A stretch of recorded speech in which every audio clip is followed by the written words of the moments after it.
امتیاز جلیل 2014 میں 19-20 سال صحافی تھے، مشہور این ڈی ٹی وی میں 12-13 سال پونا کے ذمہ دار تھے۔ انہوں نے آ کر مجھ سے کہا کہ اسد بھائی، میری ان سے پہلے سے ملاقات تھی، دوستی تھی، کبھی میں ان سے بعض چیزوں پر رائے مشورہ فون کر کے کر لیتا تھا کیونکہ صحافی ہیں۔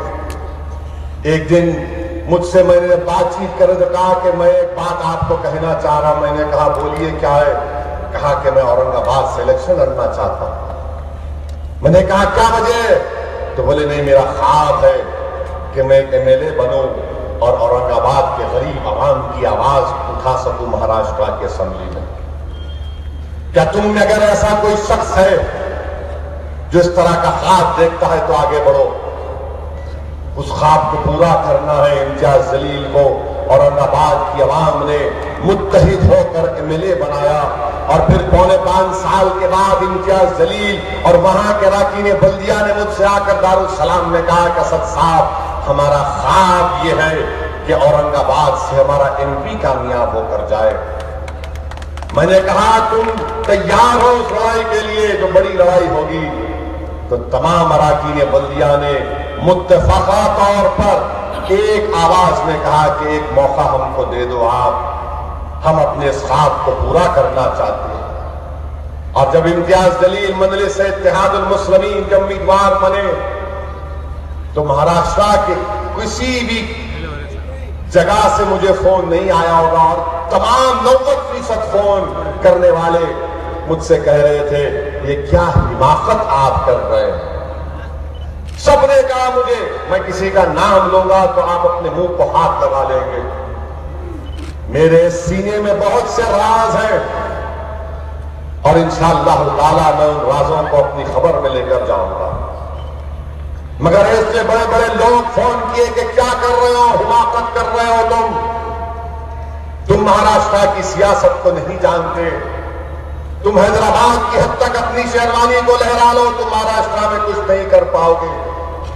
کسی نے مجھ سے تنزیہ طور پر بھی کہا کہ آپ نہیں جانتے، اورنگ آباد کو ہم جانتے ہیں، ہمارا مشورہ مانو آپ۔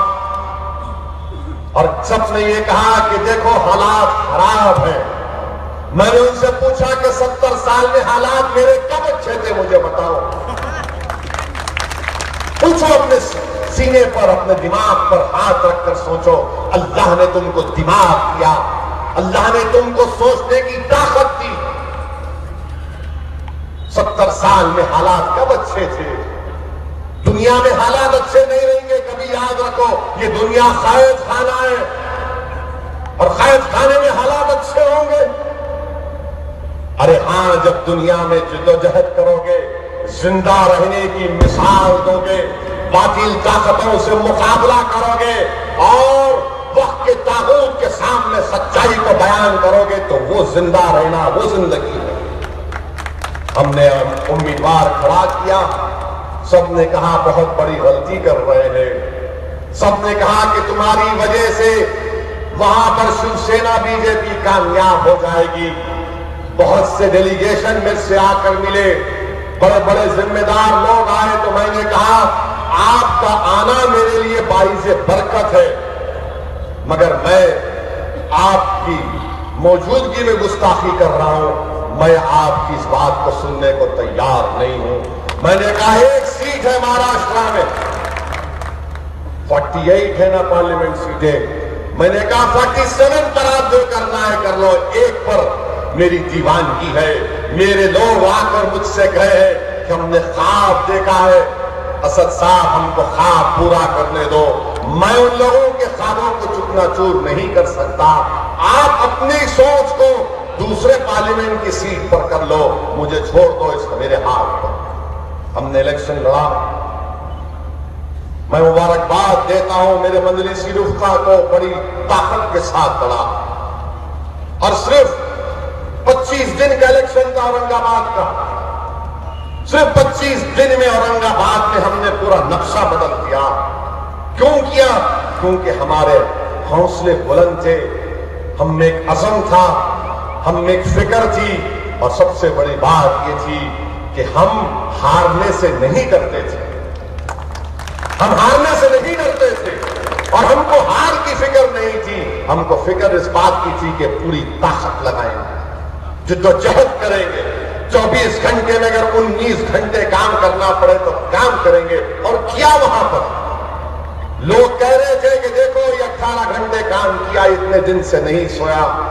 میں بھی ان کو دیکھتا تھا، اپنے سینے میں تکلیف محسوس کرتا تھا، کبھی دعا میں آنکھ میں آنسو آ جاتے تھے کہ اللہ یہ میرے جماعت کے ذمہ داران جو 18-19 گھنٹے کام کر رہے ہیں، پروردگار ان کی محنت کی لاج رکھے۔